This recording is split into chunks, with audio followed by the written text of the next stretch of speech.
Hari Bakti Rimbawan itu menjaga agar jiwa Korsesa itu adalah solidaritas, semangat. Apalagi tantangan di kehutanan ini ya. Wah, tahu sendiri.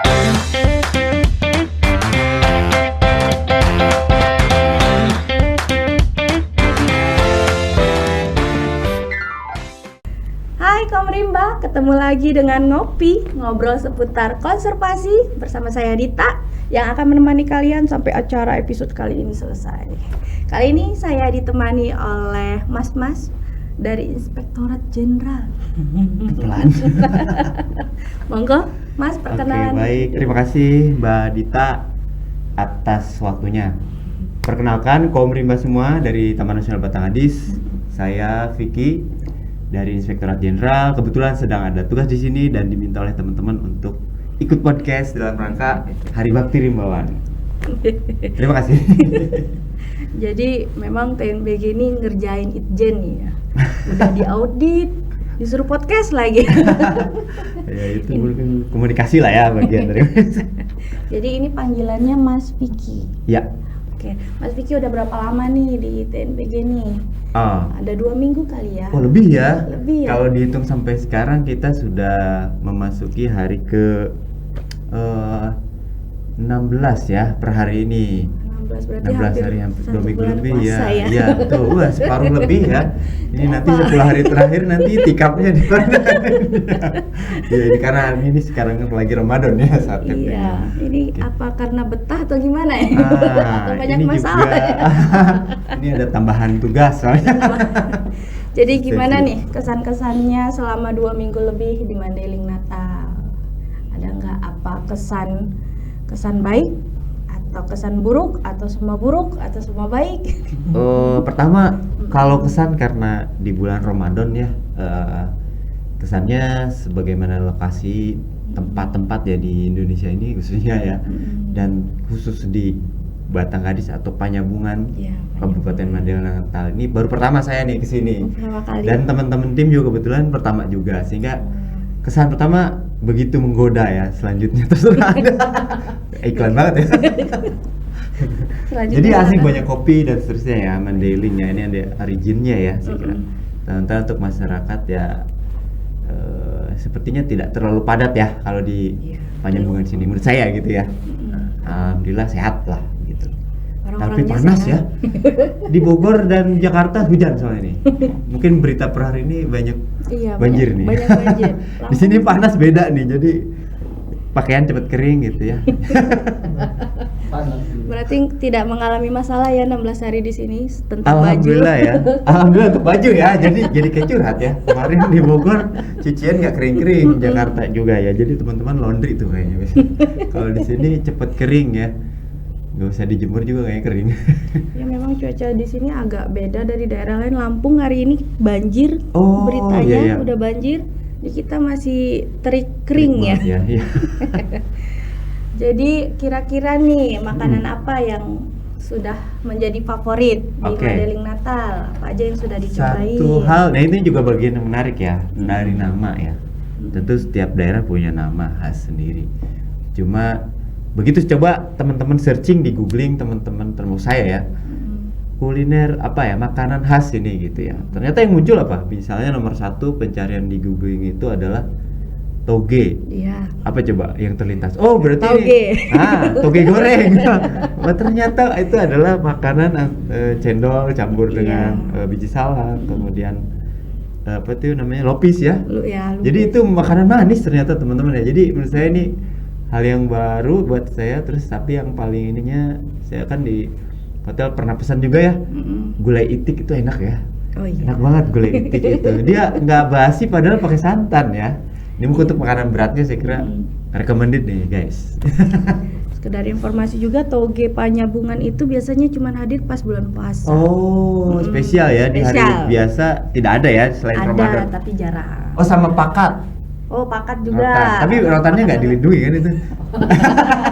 Bukan diambil dari Taman Nasional ya, enggak ya? Kalau udah dijual berarti jelas bukan dari Taman Nasional ya. Jadi aman lah. Suka sama pakat. Karena ya enak banget ya menurut teman-teman sih. Kalau yang nggak suka apa itu pahit banget, padahal lebih pahit hidup ini loh. Maksudnya enak lah, karena saya suka kayak pare gitu, suka ya makanan-makanan yang termasuk kopi ya. Kopi juga kan pahit ya. Iya, kopinya Pakat asli. itu eksotik menurut saya, dan campuran sambalnya yang mengandung bawang merah itu bukan mengandung bawang bikin nangis ya. Itu enak gitu. Udah Jadi pahit. pas nge-mix gitu. Pahit mengandung Pahit, bawang, mengandung lengkap bawang, ya. Iya. Sambalnya khas ini asin-asin itu saya kira di sini gitu ya untuk kesannya. Tapi kalau yang lainnya sebenarnya saya tertariknya di Sumatera ini adalah umumnya durian ya. Tapi Iya. sayangnya lagi tidak musim ya. Sayang sekali. Iya, itu nomor 1 ya di Sumatera saya kira.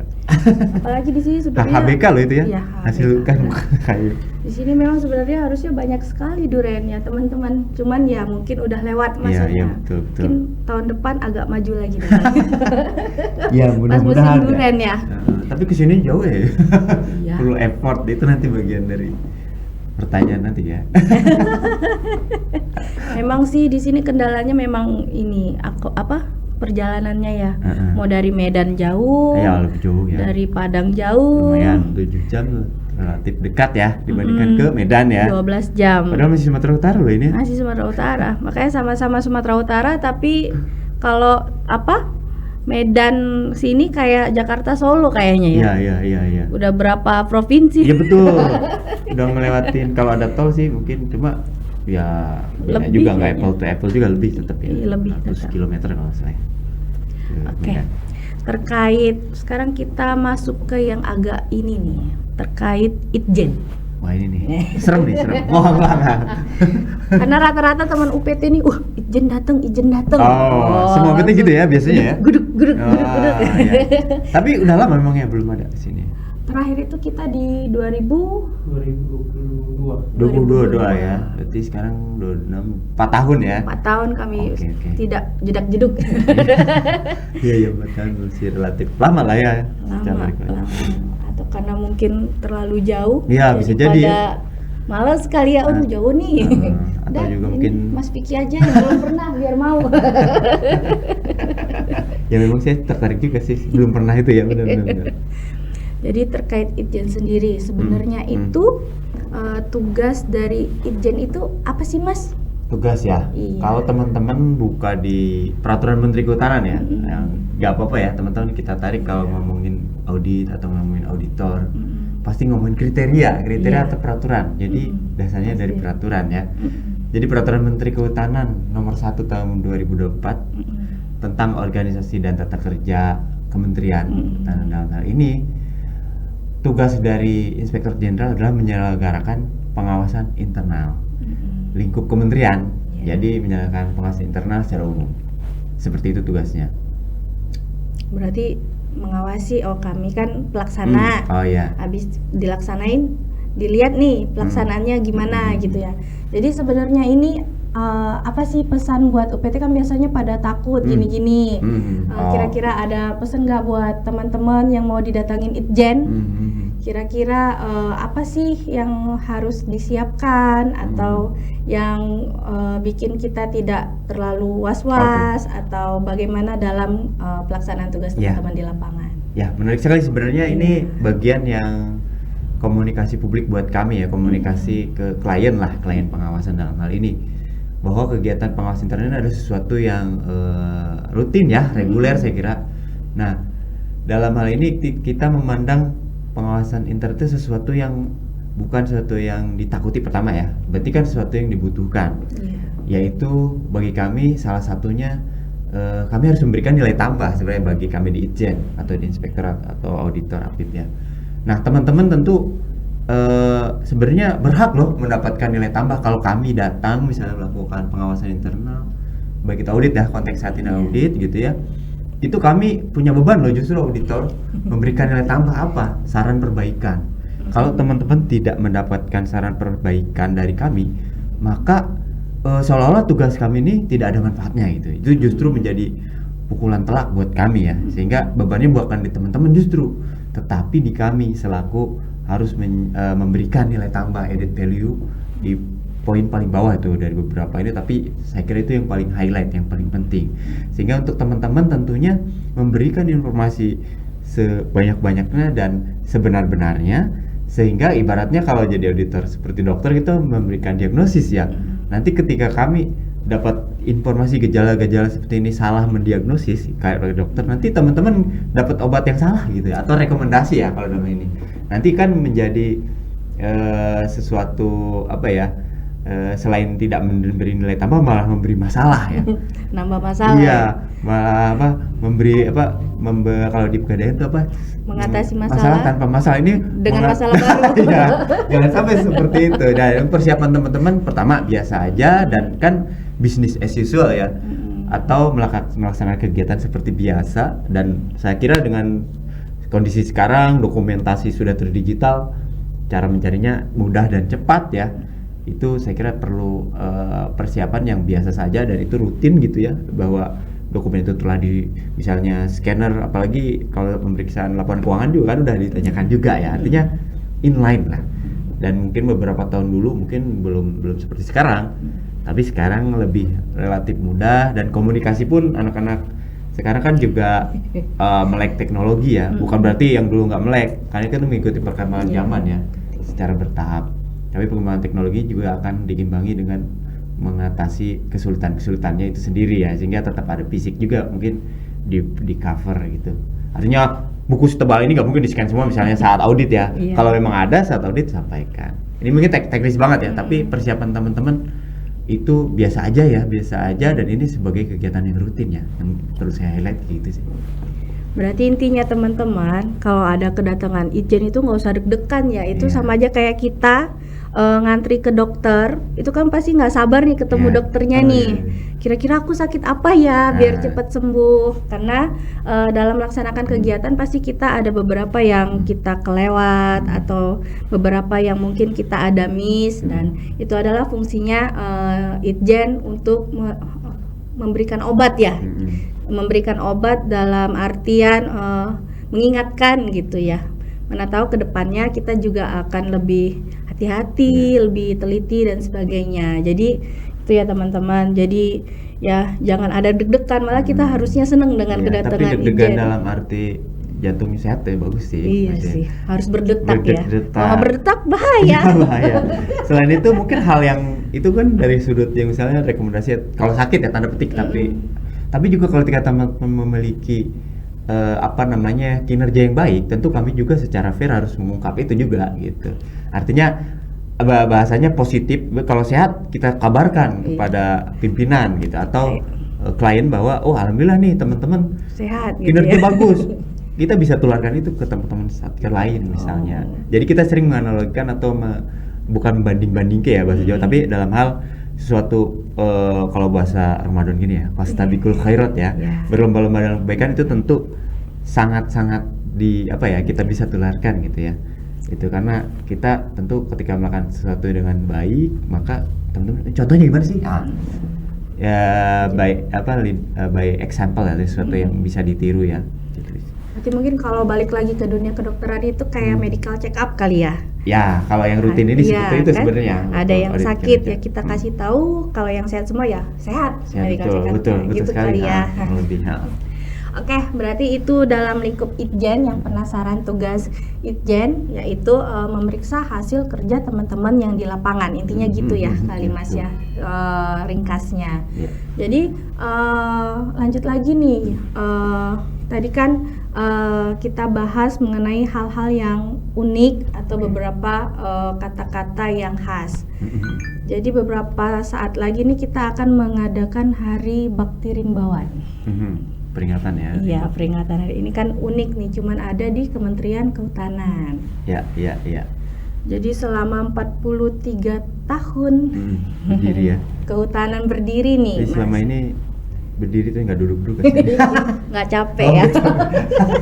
Kayak gajah duduk dong. Iya. Wah, ini besok lebaran tuh ya. Iya, makin berdiri. Sarung gajah duduk. Bisa tuh. Merek ya. Atau kita buat merek himbauan berdiri kali ya. Endorse ya. Gratis. Iya, gajah duduk kalau mau endorse sarung mau lebaran nih. Atau ini tapir duduk loh ini. Kita buat berdiri nanti. Iya, ya kalau mau bikin merek baru. Hari Bakti Rimbawan ini kan diadakan karena lahirnya Departemen Kehutanan 16 Maret Yap. 1983 ya Mas kalau nggak salah. Udah Benar 4 itu. Nggak salah kan kalau nggak salah. sudah Kalau nggak salah benar ya. kalau nggak salah benar nggak salah ya Mas Iya betul. berarti gitu. Pasti benar ini. Insya Allah. Kira-kira sudah berapa tahun nih Mas Piki bergabung di dalam kehutanan? Oh, di dalam konteks di Kementerian Kehutanan dulu namanya Departemen Kehutanan ya.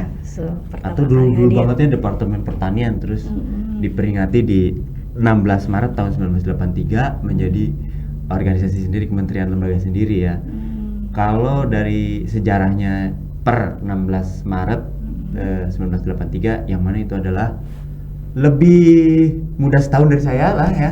Jadi masih tuan saya daripada itu ya, kementerian lahir setahun. Nah, cuma artinya begini, kalau rimbawan dalam konteks peringatannya itu adalah lahirnya Kementerian Kehutanan atau Departemen Kehutanan saat itu ya. Tapi dalam hal makna rimbawan itu sendiri tidak di apa ya? Oh, mungkin lebih tua dari itu sebenarnya. Bahkan kalau teman-teman pernah ke Manggalawana Bakti ada museum Museum Kehutanan, di situ lihatlah sejarah bagaimana pejuang-pejuang rimbawan itu ya itu sendiri. Sehingga rimba, tadi kan kaum rimba. Wah, rimba itu apa? Hutan. Wan berarti orang yang bekerja di kehutanan. Di hutan gitu. Di hutan, bukan rimba wan orang hutan gitu ya. Karyawan berarti orang yang bekerja ya kan, wartawan, orang yang mencari berita. Nah, berarti rimbawan yang bekerja di hutan. Apapun itu sih sebenarnya tidak terbatas hanya di kementerian.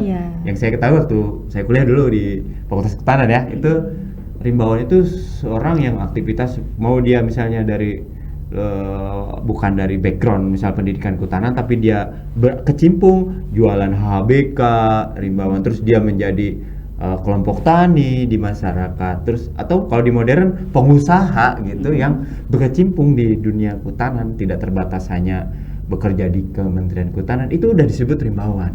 Sehingga sebenarnya luas dan kalau kita mendengar dulu saya 2006 saya masuk ya, masuk Kementerian Kehutanan. Jadi udah 20 tahun loh. Alhamdulillah bisa 20 tahun. SD ya. Waduh. SD. Berarti masih muda lah. Itu kayaknya ada yang belum lahir. Belum lahir ya. 2006. Yang muda 2006 belum. Belum. Ternyata belum lahir, berarti saya sudah tua ya. Atau sudah matang lah ya. Sudah maturitas matang, ya, SPP. Sudah rimbawan banget gitu ya. Rimbawan milenial. Iya. Dan itu yang perlu dipelajari adalah kalau menurut saya itu dari pertama dulu pas ya dari pendidikan, kemudian dari prajab dan seterusnya, jiwa korsa rimbawan selalu disampaikan ya. Apalagi senior-senior dulu yang mungkin NIP-nya, oke teman-teman sekarang kan NIP udah nama, udah tanggal dan seterusnya, dulu ada kodenya gitu. Pertanian dulu 0800 terus jadi 710. Nah, pas zaman saya udah 710 sekian tuh NIP-nya, nih nomor induk pegawai. Nah, di situ kan dari senior-senior dulu bilang, jiwa korsa rimbawannya tuh makin lama kok makin turun ya gitu. Jadi sebenarnya memelihara Hari Bakti Rimbawan itu menjaga agar jiwa korsa itu adalah solidaritas, semangat. Apalagi tantangan di kehutanan ini ya. Wah, tahu sendirilah beratnya kalau bagi orang yang mungkin kita harus masuk hutan, ngobrol sama Pak Manap dan teman-teman waktu audit kemarin. Harus operasi ke lapangan 15 hari 14 malam di ini pacet. Itulah kira-kira perjuangan rimbawan itu. Mungkin buat teman-teman audiens sekalian bisa memahami bagaimana sebenarnya ya misalnya di medsos seperti itu, tapi di belakang medsos yang belum terdokumentasi oleh Pak Suwardi itu mungkin lebih banyak gitu ya. Nanti ada cuplikan kali ya di belakangnya teman-teman lagi. Bagaimana proses itu? Saya kira menjaga semangat itu solidaritas. Misal saya di auditor, tapi saya juga melihat misal Polhut di TNBG lah, di jauh di sana gitu, 7 jam dari Padang atau 12 jam dari Medan, berjam-jam dari Jakarta.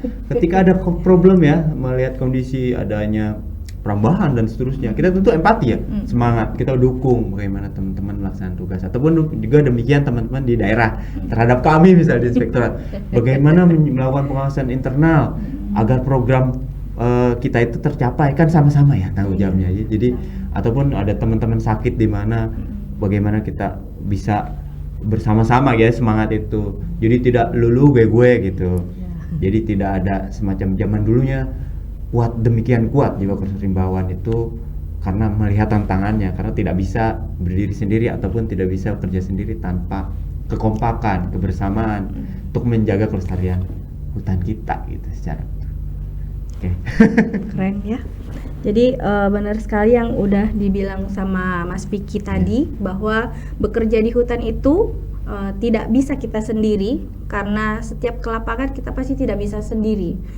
Makanya jiwa korsa itu harus selalu ada, apalagi bagi para rimbawan, karena kerjanya itu di lapangan, di hutan. Kita tidak bisa mendaki sendirian. Apalagi menghadapi semua situasi yang ada di hutan, itu sendiri itu tidak bisa Komrimba. Jadi kita harus kompak, tidak boleh egois, intinya ya Mas. Dan kita itu hakikatnya sama manusia ya Mas, saling membutuhkan. Dan itu terangkum dalam nyanyian yang kita selalu nyanyikan, seruan rimba, Mars ya. Mars Rimbawan. Apa kita perlu tinggi nyanyi? Rendah jadi satu. Nah itu mungkin kalau teman-teman dulu di ospek udah harus hafal kan. Otomatis. Sebenarnya ini sebuah doktrin, tapi juga sekaligus memang benar begitu tantangannya. Kita nggak bisa gitu untuk tidak menjaga semangat itu. Mungkin bisa, aduh capek nih. Bayangin aja kalau 15 hari di hutan kita sendirian. Betul. Jadi apa? Jadi rimbawan ya. Yang tak pulang-pulang. Jadi apa? Bang Toyib tiba-tiba nggak pulang-pulang. Iya benar ya. Ini benar udah berapa hari nih? Belum pulang ya. Iya betul. Tapi itu nggak setiap hari ya. Saya kira ini paling termasuk yang saat ini penugasan agak lama nih. Iya betul. Jadi nanti rencana pulang kampung kemana nih? Oh sebetulnya saya orang tua di Bekasi, dekat sih. Saya tinggal di Bogor ya, di Ciawi. Jadi relatif dekat. Orang tua sebenarnya dua orang Jogja ya.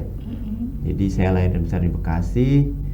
Jadi saya masih saudara nama Duta Silawan Seven lah. Jogja ya. Cius. Sosok aku ya. Maksudnya ya apalagi dalam teman-teman kayak kita di Batangadis ya juga dengar ada yang Putra Jawa Pak. Kelujuran Sumatera. itu lahirnya sebenarnya di Jawa ya. Nah, itu maksudnya itulah Indonesia ya. Beberapa teman-teman mungkin lahir dan besar di mana tapi aslinya mana gitu ya. Atau memang asli Warlock Kamsiwa itu blasteran lokal gitu. Anak kampung sini ya. Deket sih saya kalau mudik sih, tapi mertua orang tua istri orang tua saya juga ya, kalau udah menikah jadi orang tua saya. Jadi 4 ya. Orang tua saya tapi di Bogor ya, di Puncak. Puncak. Dingin ya. Cisarua ya betul. Dingin. Cimory tuh. Cimory dekat, Cimory ya sebut merek lagi loh. Cimory silakan endorse. Aja duduk Cimory. Tolong nanti. Berarti termasuk ini ya, jadi pas pulangnya langsung ketemu kampung halaman. Dekat. Iya. Paling terpengaruh di jalannya. Mungkin jalan kalau ada aktivitas mudik ke Bekasi kan melewati misalnya tol Jagorawi itu ya, terpengaruh lah. Mungkin saya selalu ada orang mudik nih, saya juga aduh gitu. Jadi one way nih kan. Wah, saya jadi nggak bisa belok nih one way gitu. Gitu sih. Nggak apa-apa, pas one way itu kan barang-barang di atas mobil biar berasa mudik. Jadi dalam rangka Hari Bakti Rimbawan nih, lanjut lagi, kira-kira ada pesan-pesan nggak untuk generasi penerus kita nih Mas? Yang belum dan yang sudah jadi rimbawan. Kalau pesan mungkin kayak terlalu tua, walaupun sekarang ternyata juga dibilang sudah tua ya. Karena beberapa senior kita sudah pensiun seperti itu ya, atau purna tugas. Yang dulu saya masuk adalah yang paling junior seperti Alia gitu ya, di situ ternyata tiba-tiba saya bangun sudah menjadi yang tertua, nggak tertua juga sih, maksudnya jadi tua lah ya, atau yang diseniorkan. Nah sebenarnya pesan ini terhadap generasi ya, saya milenial ya, teman-teman udah Gen Z ya sekarang ya, terus anaknya ada Gen Alpha nanti kan, nanti Beta. Iya, ya mungkin kalau teman-teman lihat podcast di luar sana bagaimana tanggapan Gen Z dan milenial tuh kira-kira tantangannya ya, pesan kami ya, atau saya lah mungkin secara pribadi, karena saya juga termasuk yang dipesankan ya, milenial dan Gen Z katanya agak-agak mirip lah ya, mirip sedikit ya, terhadap ini teknologi gitu ya. Artinya bahwa tadi sampaikan menjaga jiwa korsa rimbawan ini pasti banyak tantangan ya untuk kali ini ya, untuk generasi muda sekarang, karena mengingat relate-nya saat sekarang relatif lebih mudah, kemudian akses informasi, mungkin kadang kalau kita sampaikan pesan, udah tahu gini melalui media sosial itu sendiri, tapi bagaimana kita menjaga atau meningkatkan semangat kebersamaan, semangat jiwa Pusat Rimbawan itu kepedulian ya, kepedulian terhadap pembangunan kehutanan ini bisa sinergi atau bisa menyatu ya, atau in group gitu dalam pelaksanaan kehutanan ini. Dan justru saya termasuk orang yang optimis ya, bahwa generasi muda sekarang tuh lebih aware, lebih jauh lagi melihat tantangan kehutanan ini seperti apa, karena mungkin paradigma Rimbawan saat ini dengan mengikuti zamannya gitu kan tentu akan banyak kemudahan-kemudahan. Saya kira dengan peluang seperti itu, kesempatan seperti itu, tentu harusnya lebih baik nih ke depan. Karena kesadaran masyarakat itu perlu diketahui tuh, netizen menjadi ada di pihak kita loh. Tidak ada yang misalnya kontra ya, silahkan dicek. Walaupun juga itu netizen asli lah ya. Kalau misalnya masyarakat secara umum juga tentu mengharapkan generasi muda bisa menjaga hutan ini, khususnya Taman Nasional ya. Batang di sini sebagai benteng terakhir konservasi kan tentunya. Kalau itu nggak ada, terus hutan mana lagi yang akan kita lestarikan? Kalau bahasa Inggrisnya kan forest mother of the sea ya, jadi hutan ini ibunya dari laut gitu, sumber air dan seterusnya, sumber kehidupan gitu ya. Di situ ada ekosistem, ada satwa liar di dalamnya, ada hasil hutan bahkan kayu ya, masyarakat juga memerlukan di dalamnya. Ini saya kira generasi muda harus memahami itu lebih mendalam ya. Dan kemudian yang lebih penting lagi, menjaga kekompakan, hormat pada orang yang lebih tua, tapi juga menyayangi kepada yang lebih muda. Termasuk itu juga mungkin pesan buat diri saya pribadi ya, agar perlu disayangi. Jadi Rimbawan yang asik gitu ya, seperti itu. Jadi gitu Kaum Rimba, intinya itu mari kita sama-sama jaga hutan. Karena hutan itu adalah seperti dibilang dari Mas Vicky tadi, mother of the sea. Jadi kalau misalnya mother of the sea-nya nggak ada, bisa kebayang lah ya. Betul sekali. Apa yang bakal terjadi itu ya, Mas Vicky ya. Kata-kata hari ini nih Mas. Kata-kata hari ini ya, pantun apa kata-kata ya? Bebas. Oh iya. Pokoknya untuk hari ini, besok beda lagi. Iya. Berang-berang, bawa tongkat. Cakep. Berangkat Hari Bakti Rimbawan. Siap. Kita sukseskan. Dalam acara Hari Bakti Rimbawan 16 Maret 2026. 43 tahun, udah tua ya. 43 tahun. Udah matang. Sudah matang, gen milenial ya. Iya, life began at 40 ya. Bahasa Inggris guys. Oke Kaum Rimba, sekian ngobrol seputar konservasi kita kali ini. Sampai ketemu di kesempatan lainnya bersama narasumber-narasumber hebat lainnya. Terima kasih Mas Vicky sudah bersedia kami audit. Sama-sama. Oke, mungkin say hi. Halo. Wassalamualaikum warahmatullahi wabarakatuh dan